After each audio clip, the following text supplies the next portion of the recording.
পতাকা উত্তোলনের মাধ্যমে ৫৫তম বৎসরের শ্রী শ্রী শ্মশানকালী পূজা অনুষ্ঠিত হয়ে গেল কানাইপুর শ্মশান পার্টির প্রাঙ্গণে। তো বন্ধুরা, দেখতেই পাচ্ছ তার কিছু মুহূর্ত আজকে সেই থেকে পুজো এবং তার বিজয়া নিয়ে কিছু কিছু অংশ নিয়ে আজকের এই ভিডিওটা। বন্ধুরা, আমাদের এই পূজাটি ৫৫ বৎসরের হয়েছে। এখানে দেখতে পাচ্ছ বন্ধুরা, এখানে আমাদের ক্লাবের সদস্যরা রয়েছেন। ওই দিন সকালে ছিল বসে আঁকার প্রতিযোগিতা, যেখানে বহু বাচ্চারা অংশগ্রহণ করেছিল এবং তাদেরকে প্রাইজও দেওয়া হয়েছে। এরপর আমরা চলে এলাম তারপরের দিনের মা কালীর কাছে। মা কালীর এই প্রতিমা তৈরি হয় আমাদের মণ্ডপ থেকে কিছুটা দূরে একজনের বাড়িতে। সেখান থেকে প্রতিমাকে আনয়ন করা হয় এই ওপেন রাস্তার ওপর দিয়ে, যেটা খুবই খুব কঠিন কাজ, কিন্তু অনেক অনেক সদস্যদের সহযোগিতায় আজকে এইটা খুব সহজভাবে মাকে আনা যায় এই প্যান্ডেলে।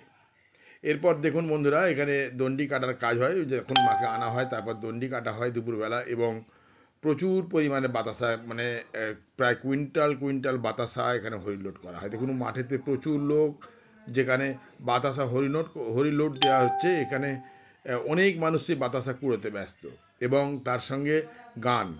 এসে গেলাম আমরা রাত্রির পুজোর অনুষ্ঠানে। আমি ছিলাম ওখানে, পুরোহিতের আসনে ছিলাম। তো সংকল্প করেছি যে আমাদের মাকে উৎসর্গ করা হয় ব্রাহ্মণদের পুজো করার জন্য। তো সেখানে আমি ছিলাম ক্লাবের সদস্য হয়ে, এবং পুরোহিতদের সহযোগিতা করার জন্য। দেখুন সেই নাচ কিন্তু আমাদের পুরো দমে চলছে, দিনে রাতে সবসময় ছেলেরা খুব আনন্দ করছে, আনন্দ ফুর্তি নিয়ে রয়েছে সবাই। আমি এরপরে আসবো পুজোর কিছু মুহূর্ত নিয়ে তোমাদের কাছে। পুজোর কিছু মুহূর্ত তোমাদেরকে দেখাবো, যেটা তোমাদের আশা করি খুব ভালো লাগবে। এই ডান্সের প্রোগ্রামটা হয়ে যাওয়ার পর আবারও দেখতে পাচ্ছ বন্ধুরা ডান্স চলছে। এরপরে আমরা এসে যাব মা কালী। এই দেখুন, এখানে কিন্তু আমাদের একটা সেলফি জোন করা হয়েছিল, খুব সুন্দর, যেটি দেখলে পরে মন ভরে যাবে। এবং অনেক মানুষ, দেখুন পুজো আরম্ভ হয়ে গেছে, ঘট ডুবানোর কাজ চলছে। ঘট ডুবানোর পর পুজোতে বসে পড়েছেন পুরোহিতরা, বসে পড়েছেন। তার কিছু মুহূর্ত, পুরো ভিডিওটা দেখানো সম্ভব নয়, তাই আমি কেটে কেটে ভিডিওটা করতে বাধ্য হয়েছি। যারা পুরোটা দেখছো তাদের জন্য রইল অনেক অনেক ধন্যবাদ। এই আমাদের মা কালীর মূর্তি, এবং যে দুজন আমাদের এই পূজায় আমাকে অর্থ সাহায্য করেছিলেন, প্রথম হচ্ছে সৈয়দ রেজা প্রিয় দাদা এবং আমাদের প্রিয় রাজুদা।